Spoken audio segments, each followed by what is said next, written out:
I grew up with the local news on the TV every morning and every night. The Today Show too. Plenty of copies of Health, People, and Cosmo magazines laying around. In college, I read the Austin American-Statesman and was required to purchase a subscription to the New York Times for an international relations class. I held on to that subscription for quite some time. I listened to Democracy Now! And NPR on my way to work in the mornings in my early 20s. None of these productions or publications are in my life today, and they haven't been for quite some time. Not all for the same reasons, and there are probably a variety of reasons for each one. It was the commonality between these publications that I was considering the other day, though. I had shared a specific podcast episode with a couple of people and a subscription newsletter that I had really enjoyed through Substack. I was realizing that much of the information that I take in today is small batch. It comes from individual people on the internet. And if I read their publications or watch their YouTube videos, it's likely that I first found them on Instagram. I know that sounds so strange.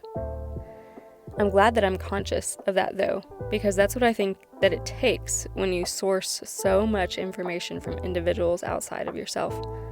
Consciousness. And a trust in yourself that you will take the information in a way that is fit for you and your life. I think that when we receive our news and our lifestyle advice from sources that are peer-reviewed and corporate-approved, it's easy to allow those stamps of approval to take the place of our own discernment. It's not that I think these sources don't have a place. Studies are interesting and serve a purpose and are really important sometimes. There are events in the world that you can't always ignore. I'm just intrigued by this idea that I and so many others are being more selective and specific about where we pull information. I think in one way, I'm guarding my energy and my family's energy by doing this. I also think that I'm taking a more active role in the formation of my beliefs. I want to hear from individuals. I want to read the inner workings of a person's thought process and what they've been through that created that process. I want to hear from a small community.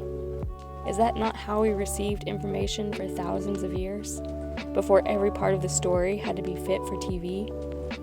No, not exactly, I know that. But I think there's something about the human spirit that is lost through a grand production.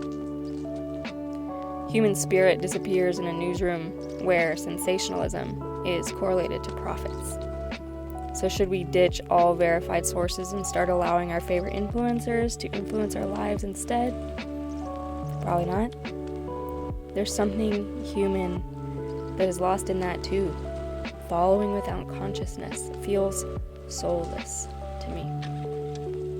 I think the idea that is present here is that regardless of what we are allowing to form our beliefs, we must recognize that we are the ones in the position to allow. And that it is okay to consume information with discernment. We can read a publication or watch a video while remaining conscious, remaining under our own influence.